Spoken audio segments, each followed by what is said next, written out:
Hello everybody, so today I'm here doing a very quick interview in terms of how this has come to light. I'm here with Dr. Jones, I'm here with Juliette Lewin.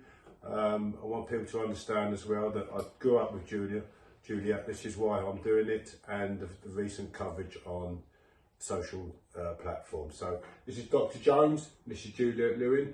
I'd like to introduce Dr. Jones first of all and let her take the lead, please. Hi, thank you very much, Kevin. Well, I'm a retired consultant paediatrician, and I've been, since retirement, doing some work for a parent advocacy charity, just pro bono. And I got put in touch with Juliette Lewin, who's a grandmother whose daughter had been having difficulties with her own children, and the two older grandchildren had come to live with Juliette. And I got involved at the beginning of this year, when the youngest child had been taken from her mum, and under the understanding she was coming to her granny to join her two older siblings, but instead had gone into care. And Juliette continued to have regular access meetings at the local care centre, and at those access meetings she was seeing bruising, quite worrying bruising, which she as a granny, with 11 grandchildren and children of her own, knew weren't right. But she couldn't get them taken seriously. So somehow she got hold of me, and I went through all the photos which she got on her mobile phone from her access visits, and I did a witness statement for the court. And that's how I sort of first got involved, really. Okay, and what we're alleging here is there's grooming gangs and sexual abuse taking place within government bodies that Juliette has been campaigning avidly, venomously, through social medias and such, and courts, and that's what we're going to bring some light on today. I am being objective here, and I'm going to be asking questions as the viewers may have in the very short period of time that we've got. So Juliette, would you like to just tell us what happened yesterday, please, at court, and that you've got a daughter, I believe, Paige, who's currently on remand in custody. Yeah. For an offence that we're not denying. Yeah.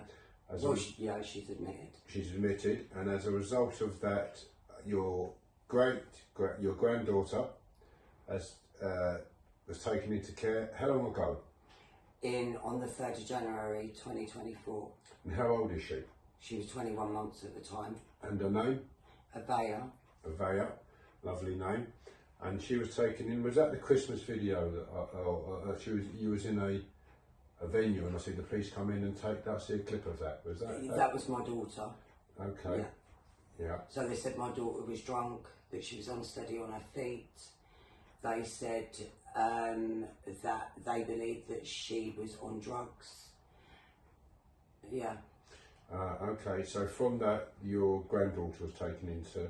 Yeah, but they told me they were bringing her to me. The social worker told me, basically made me believe that she was coming to me. You've already got two other granddaughters, haven't you? No, not granddaughters. I've got two grandchildren that live with me, and a still judgement, because they were also found significantly harmed in care. So that proved that London Borough of Hillingdon had actually falsified all of the statements, all of the reports to get my grandchildren adopted. So we had the SGO that carried out the assessment on me come into the High Court of Justice and state to the judge there and then that she'd been asked to tamper with the reports, and she refused. Can you interject at any time, please, Dr. Jones, that you may feel you might be able to assist with some of the terminology and such, and how things take place and the procedures, just so the viewers can understand the formats, please? Yeah, surely. I mean, I wasn't involved at that stage, but I know that Juliette has got a proper custody order for the older two grandchildren. So the fact that she's thought to be suitable to look after these two who are flourishing and in school, and yet then is not being allowed to have the little one, just makes no sense to me as a paediatrician.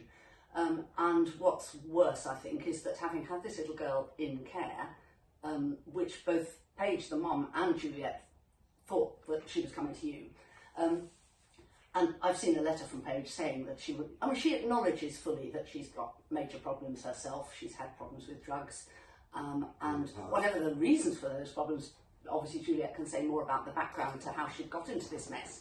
But right now she's not in a position to look after the children, and she wants her mum to have them, because obviously in the future, if she can get over all these difficulties, she wants to be continuing to have contact and land up being a proper mum again. Yeah. But once these children are adopted, and this is the plan by the local authority, is that this 3-year-old should be forcibly adopted against the wishes of the family.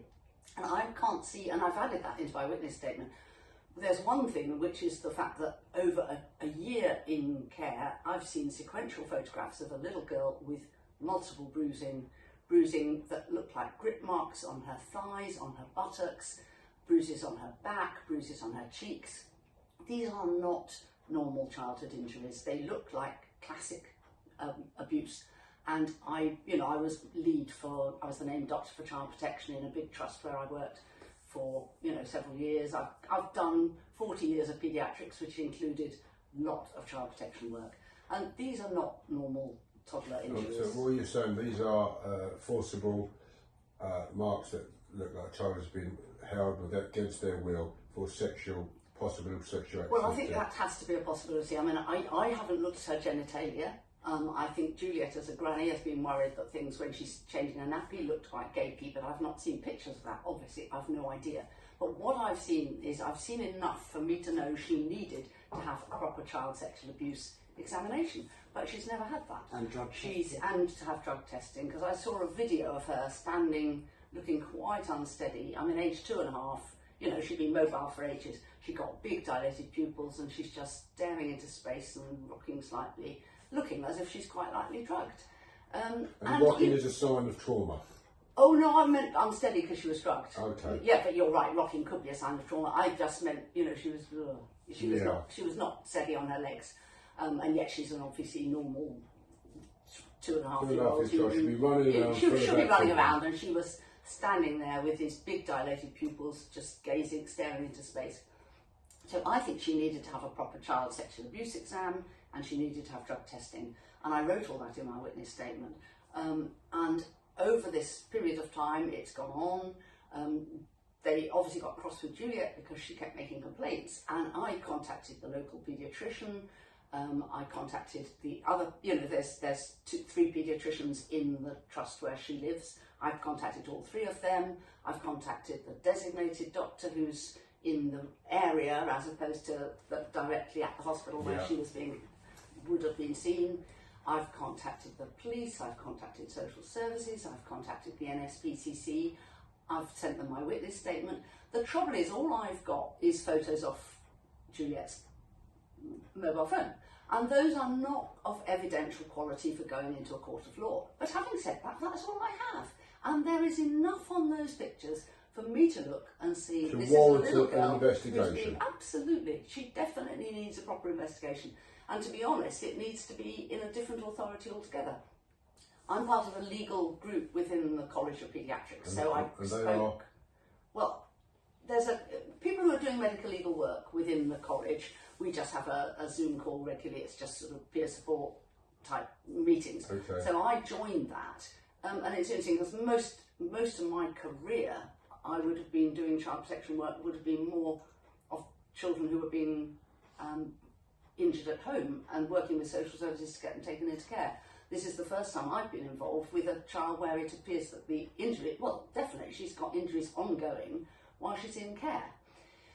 And it was interesting because the group were very welcoming, and they said they needed more people doing parent advocacy work, because Juliette's not the only client I've had through this charity now, and looking at the overreach of social services, taking children into care when there isn't a really clear indication. And the Children's Act is really clear, working together, the documents every time they get strengthened to say you must work with the family, you must look at the wider family. There is a legal obligation for them to have placed this little girl with her granny, not with foster carers. Yeah, I'm aware of that. I'm aware of that in 2 cases. One, I'm personally involved with that, not myself, but family members. And those children have returned to their mother. And also, I've got a friend of mine in Liverpool whose 3 children were removed from their mother. That was probably a year and a half ago, and one's a baby. Yeah. They've all three been returned to the mother now. Yeah. So Yeah, there's a procedure, isn't there, yeah, that should there take is. place. And it's And I also was Malaysia, it's not just Avea. No, They've done the that's same to Malaysia. My other granddaughter, she's literally 8 months old. They falsified her medical records to get an interim care order. They then got a birth certificate with the social worker's name on it for Malaysia under Hillingdon. Hillingdon are the same council that did this to my other 2 older grandchildren. So that's probably a little bit hard for people to understand, is that there are a set of procedures that have to take place, Yeah. correct? Yes. And what we want to do here is to say that we don't go off the track here. So what Juliette is alleging here is that there's been some documentation falsified to allow her grandchildren to be taken into custody. What we're asking for and want to bring attention to is a full investigation to, first of all, the injuries that have been found on Ava. Avea.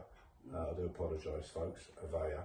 And then look at the whole process from the beginning and why the current investigation seems to be kept in-house, in my considered opinion. Is that correct? And not going outside to another area. Yes, I think that's right. And I mean, I looked within this legal group I mentioned. I talked to other people who were doing this sort of work and said, could they possibly do an examination? And they were very helpful, but they said they could only examine children within their locality. Yeah. So they couldn't look for other children. And of course, even if they would have done a private exam, the trouble is that if the local authority, because by then Avea was under the protection of the local authority, they'd taken her into care, they had to give consent. Well, if they won't give consent to her being examined privately, if I could find a colleague who would do it. I mean, I'm retired and I wouldn't do it, but I could find a colleague, I'm sure, who would see her privately. But Juliette doesn't have the jurisdiction to say that this would happen. So it's being blocked, really. And the as I say, understanding police as well. the same. The police the same. Yeah, I mean, I spoke to a really nice young police officer on the phone, and he says, "Oh, this all sounds awful. I'll escalate it in the morning." But then in the morning, Juliette simply gets a letter from the senior police who she's dealt with before, just saying the case is closed. We are not, and the social worker, I've seen the letters. Social worker simply saying, "We are not arranging a child sexual abuse examination. Full stop." It's very difficult from Juliette's perspective, where she's got a family member in care, where she believes that sexual abuse has taken place, and that there's some very strong evidence that Juliette has got that she's told me about, which we're not going to discuss on camera at the moment because we're waiting to take that further. However, allegations have been made from Juliette's side that former professionals are associated to paedophiles with criminal convictions within that family. That's something that's going to come out at a later date, is it not? Are you going to cover that? Well, we won't talk about that now then. But no, I think you're right. You've talked to me about that. Yeah. I think it's there's a lot. Juliette is accumulating a lot of evidence. And I think just also for your viewers, when I first heard about this, part of me thinks, am I getting caught up with somebody who's just lost the plot? Delusional. Yeah, but it's interesting because there was a huge scandal in Lambeth local authority a few years ago where children were being harmed in care. Hundreds of children in both foster care and children's homes in Lambeth. They had a public inquiry led by Alex J, I think, and the then leader of Lambeth Council did an abject apology and said, this will never happen again. And since then, only a few months ago, I've heard an ex-social worker from Lambeth interviewed on UK Column, where she was talking about working in, she was doing training work for social workers, but to keep her hand in, she decided to just do voluntary work in a local children's home in Lambeth, Church of England Children's Home. And within Lambeth, she has this little boy making, disclosing to her that he's being sexually abused by the owner of the care home. She's personally been threatened by the owner of the care home, etc., etc. This is not what's happening in Avea's locality, and that's two areas. That's the area where Paige and Avea were in London, in Hillingdon, but it's also the area where Juliette lives and is looking after the older children, which is, you know, not local to here at all. So that's 2 authorities. Then we've got Lambeth, and then we've got the adult grooming gangs, which is another issue altogether, which we've seen in numerous towns in England, where we're now finally getting a public inquiry, but who knows? But, you know, the local independent inquiries haven't been really independent.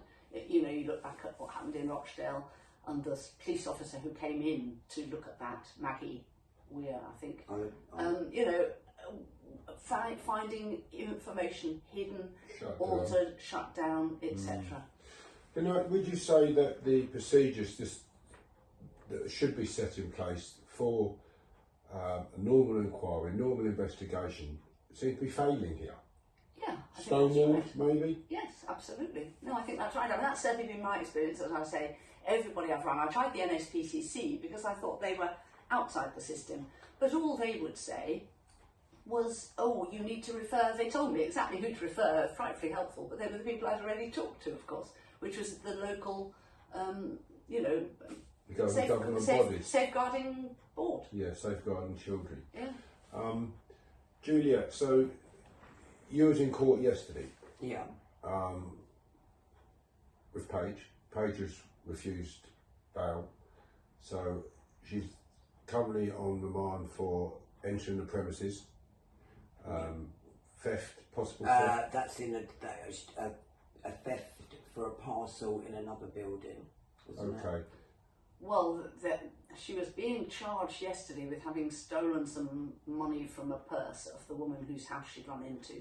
She'd run in off the street. She was being accused of that chased. though, wasn't Yes, she? And she was denying she'd taken it. Precisely. Okay, Yeah, so that's it's aggravated burglary or just burglary? No, they're not Just charging her burglary. with that though, are they? They turned it to trespass, didn't they? Because the I think they're CPS still was charging saying her with burglary. trespass. Right. Okay, so the point I make is that obviously Paige is away. She's been away now how long?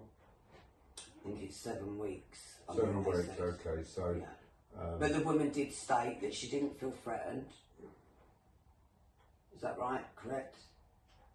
I think the trouble is, I mean, I've met Paige. I've seen her footage of photos of her from hospital. She's clearly having multiple injuries. She's in with a grooming gang somewhere in Hounslow. She keeps trying to get away, and then they keep pulling her back. And on this occasion, she spoke in, but I don't think I can talk about what was going on in court yesterday because that's still in progress. Yeah, okay. So I don't think I should talk about that. But she has.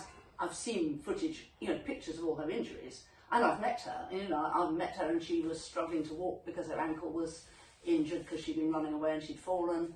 I've seen a picture of her in Hillingdon A&E, completely spaced out.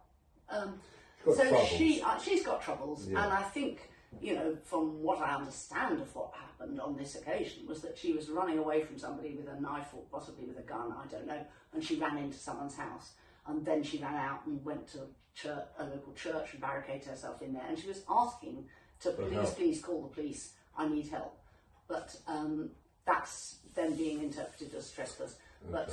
But whether anything went missing during that episode that's also What we They have didn't here, find though, anything on her, did they? No, They didn't find anything. what we have here is obviously a troubled young lady in trouble. Yeah, yes. And we're trying at the moment to bring awareness and attention to the current situation of the granddaughter. Yeah, I think that's right. I think we need to get back to that because whatever Paige has or hasn't done, she's not trying to look after the children at the moment. She knows she can't. Juliette she's fully unmarried, and she's asked for Juliette to have them, both the 3-year-old and the 8-month-old. But for some reason best known to social services, they are saying, despite the fact that Juliette is perfectly good enough to look after the older 2 children, they said that if they had no link to these older children, but they've been visiting on those access visits.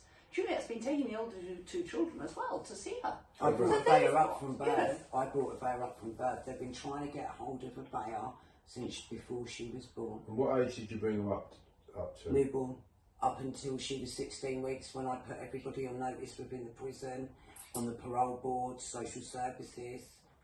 I put them all on notice, and eventually they allowed her bayer to go into prison with Paige on a mother and baby unit for 18 months.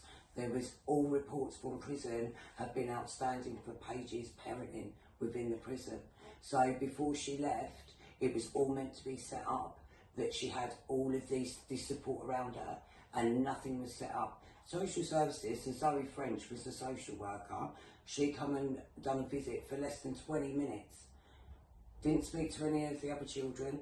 She said that it was hot about 6:30 at night. So she'd only just popped in because they were saying, oh, we've only just got it through after like Paige had been with me over 2 weeks. And that's where it all started.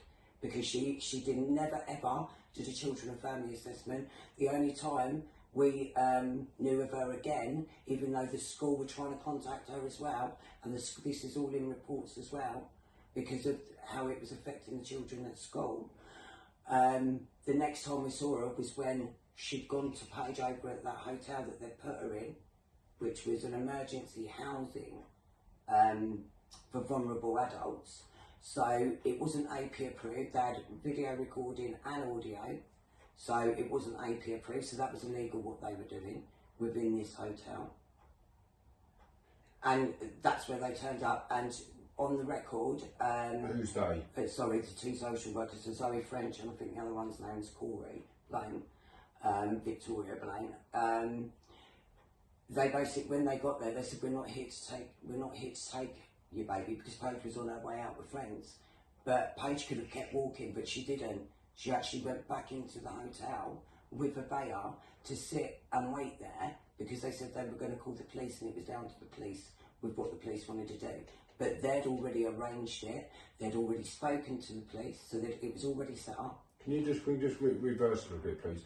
What brought this to that situation, to that position, that the police were coming in now, the social workers were coming there to remove? So basically it all started the day before they took my granddaughter. My other two grandchildren were staying there, which was all agreed by everybody.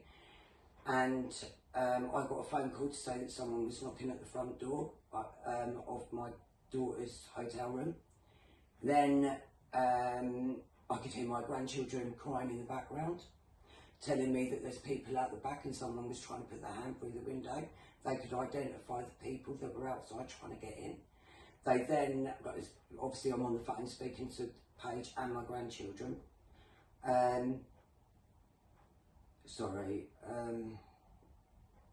the police were called. That was all covered up. No, that was covered up. So they said that no one was there, and they said Paige was hallucinating, she was psychotic. If she'd been like that, she wouldn't have been able to calm her children down. I was already on my way over there anyway to collect my grandchildren. And yeah, they just said that she was having an episode, but I know she wasn't because I was on the phone to her. Just to... And then the next day they come in and take a bayer. So the police... It was all covered up. They moved everybody out the hotel for over a week, while they cleaned up that hotel and then put everybody else in there. So there was drugs on the premises, the manager, husband, he was dealing in cocaine, so we had all that in the hotel. They were money laundering from my daughter and other people in the hotel. So they'd open the bar all night, put tabs where they're not even allowed to open the bar because obviously it's for vulnerable adults and it's emergency housing. So that's what they were doing, and what they would do with the people that built up their tabs, they would be made to do jobs in the hotel. Okay. And her husband was also trying to groom my daughter while my daughter was there. And that's why I've always said, and you'll see it in interviews that I've got recorded, that I said right at the beginning that it felt like an actual sting operation, and that manager in that hotel is involved in all of this because she's the one that wrote in her statement with my daughter. But I have all the text messages to show that that's null and void, but that she's actually lied in her statement that's got my granddaughter taken. Yeah, it may be a little bit hard for the viewers to follow that a little bit. So, Dr. Jones? Well, my understanding was certainly, as you described, was that the two older children had gone over, it was just after Christmas, to visit, and that was all agreed. And then obviously all this kicked off, and you went and collected the two older grandchildren and took them back, and it was the next day that police and Well, I safety brought services... Leia back with me as well. But then the hotel manager said to me, "You can bring her back now. Okay. Everything's Oh, fine." so you took them And all I had that day nothing for yeah. her. And Paige is obviously like nearly an hour of the put her right on the other side of the island, knowing that she needed the support of me and you know, her children. You know. But anyway, when you took her back there, then it was after that, after Rivera was back in the hotel with her mum in this hotel, which sounded totally unsuitable for drugs, drink. Yeah, that's right. And this is meant to be for a bail hostel for somebody who's Leaks come out of everywhere. prison for drug problems originally, who's now got her act together, is doing good parenting in prison, and is meant to be coming out to get support.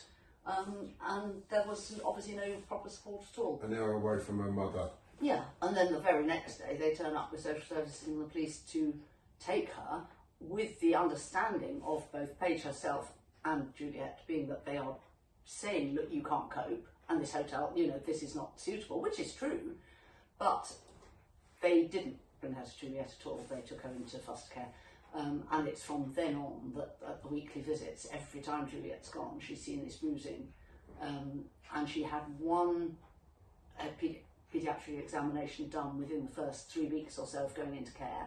They went to the hospital, and they said that these were just normal toddler bruises. Well, that's not my interpretation. But since then, the point is they've gone on and on. So, but you know, when you see normal toddler bruises, they're usually on the shins. They've crashed into the furniture. You know, you might get an egg on the forehead. But you know, these pressure points here and the grip marks are all around her buttocks, which you've seen when you were changing her nappy. Cigarette burns as well. She had a probable cigarette burn as well. And bite mark on her neck. Yeah. So you know, and it is going on over months. And I've got photos. The photographs are dated on her camera, so you can see the dates. And you know, you can see video footage you've seen as well of her standing there. She goes to do a V shape, poke her tongue through, and her dad's obviously filming, and she looks over at the perpetrators in the room, and I'm going to say perpetrators because I've already told the police that I believe that they were the ones doing it to my granddaughter. And as soon as she looks over at them, you can see she is absolutely terrified. She can't, she's putting her hands over her ears. It's just... Members of the public, it's been quite distressing here, as you can see, for Juliette. So this isn't... it's not so easy for her, and I'm really grateful for Dr. Jones to be here to bring you professional views and opinions of what's taking place here. Juliette, where can people find footage of? Facebook under Juliette Lewin, or TikTok under Lady Justice. So TikTok Lady Justice or Facebook Juliette Lewin. Bearing in mind that it's very difficult for a grandparent and sometimes individuals to give across accounts that are easy to follow and easy to digest. But we've got Dr. Jones who's set the parameters out very clearly here. As a professional, seems to be a shortfall in the protocol that's taken place, and access to basic inquiries, basic investigations. We're not asking for a public inquiry. We just want what this country sets in place for people to live a normal, civilised life and to turn to the authorities for assistance where they believe something is not right. We are not getting that here. That's my understanding, that's Dr. Jones' understanding, and of course Juliette's not impartial, but she's a strong voice. She's out there to get people aware, to make people aware of what's taking place because of the stonewalling that she is meeting. So I'd like people to get behind Juliette, raise the matter with anyone who is in a professional position that may be able to bring awareness to this problem, and support Juliette, please, and follow the case and follow the story. Dr. Jones, is there anything you would like to obviously raise further in this matter? Yes, I think the thing that is most pressing is the question of the compulsory adoption, because this little girl, in my view, has been repeatedly abused in care, and also there's been this complete refusal to consider her grandmother as her carer, despite, as I said, she's got the two older children, and nobody has produced any reason the only reason that seems to be apparent is because Juliette's kept questioning what's been happening locally. Yeah. People don't like being criticised. So when you're doing your job and somebody starts shouting at you and saying that you're, you know, complicit with abuse of their grandchild, you get very defensive, or that's what seems to be happening. They get more and more defensive, and then they're just saying they can't work with her. But the fact is, they can work with her. She's got the 2 older children. If they just let Juliette go, go to Juliette with her 2 older siblings who keep saying, where is she and why can't they see her? The long-term damage to this little girl of being placed in care, you know, is incalculable. I think children are always best with their own parents, and if they can't be with their own parents, with their nearest next of kin, which in this case is a granny who's known her from birth, and who is able and willing to care for her. And obviously you've already been qualified by the services to take care of the elder too. Yeah. So it doesn't make sense. It's why we're not in that situation again now. Yeah. And I understand that after Juliette was making complaints about Evea's care, they then put the 2 older children onto a child protection order for no reason, because there hadn't been any concerns about them. So that again just felt quite petty. That smells, doesn't it? Yeah, but they've then dropped it because... No, that was after a year. Yeah. They were sending social workers out to my property. They wouldn't give me their names. All the videos are actually on my page on Facebook and on, so that people can see what they were actually doing to me and obviously the children. But they've dropped all that. So, you know, they clearly, if they put her on the... They used that in court to say that's the reason why they wouldn't put Evea with me, because my grandchildren were on a child protection. So basically, I was told at the beginning, when they first took Evea, I was told that they'd gone into the school on a section 47, questioned my grandchildren in school. The school wasn't made aware, I wasn't made aware. The CAF officer stated to me that she had no concerns about my parenting at all. She said they'd spoke very highly of you and of Paige, their mum. She said that the only reason they would be doing this is because Evea had been removed from my daughter. Okay, so it's I hope that this has been easy for you to follow and easy to digest, and we jump from one subject to the other sometimes, but for me, sitting here, and I would say impartially, I found what Dr. Jones had to say very, very powerful. She's clear on what she says, she knows the law and she knows the procedures. On that basis, it's not what I believe or what Juliette believes, who's obviously not impartial, being a grandparent, and myself, I say I'm impartial. I'm impartial in that I've known Juliette, we went to school together, but we haven't colluded. First time I've seen Juliette in probably 50 years. I'm not saying how old I am. About 40 years, but I've just basically done this interview today to raise awareness to the situation here and get some support behind her. Please, if you can, be greatly welcomed. Send your questions through, any advice, any points of contact for Juliette to contact. And again, once again, Facebook on Juliette Lewin and TikTok on Lady Justice. Lady Justice. And I think you've had 1 million views on one of your clips, haven't you? Oh, the whole story's gone viral, literally. Everything's gone viral now. This seems to be a constant theme in the media regarding grooming, exploitation of children in the services that we provide for our children to be safe. What is going on in this country? Something's going wrong because we're letting in people into the country that are potentially raping, possibly raping, trying to rape women and children in our country, hanging around schoolyards.